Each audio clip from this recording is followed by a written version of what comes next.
I'm Matt Jenkinson. I'm an instructor in the training department for Staff's Fire and Rescue Service.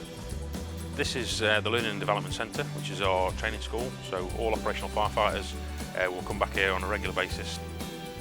We had a Moffett Mountie and a counterbalance forklift. They both did a job for us, but they were very, very limited in what they can do. We've done some partnership working with Jaguar Land Rover, so they're now supplying us with their test cars. So we're getting Range Rovers and things of that nature that the other kit just couldn't lift off the low loader. So this gives us the facility to now use those vehicles in our training. It's powered both ways, so we can actually get damage onto the vehicle, so we can use it to crush the vehicles and make sort of realistic impacts on the vehicle. And with the four-wheel drive capability, obviously we can get over the curve onto the grass, and we can get them off the roadway onto some quite steep gradients, which just makes for more realistic training for us. We've got all the benefits of a forklift truck, so we can get in nice and tight if we need to, but then with the facility with the boom, we can actually position stuff further away than we would normally be able to do. We've utilised the curtain sider and done single side loading down there, and utilising this yard here, we've got a little bit more space, but depending on what's going on, the store's building just behind you, so when they have deliveries come in, we can offload the stores and just place it around on pallets outside.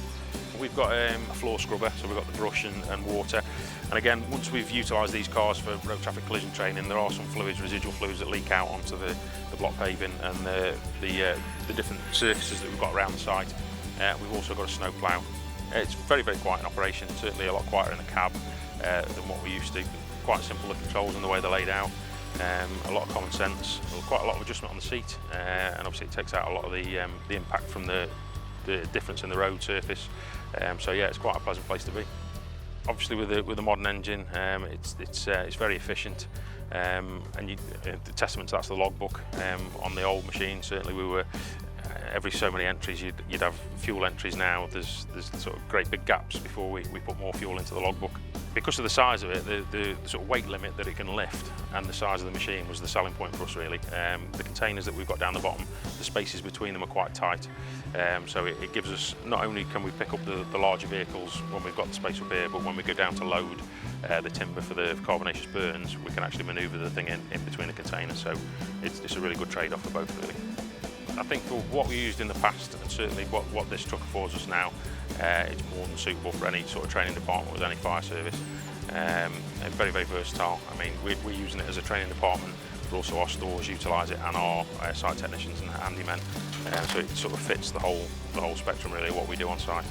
Smooth in operation, easy to control, and like I say, very, very safe. A lot of alarms engineered into it to prevent you doing things that you really shouldn't be doing with it. So for us, it works really well.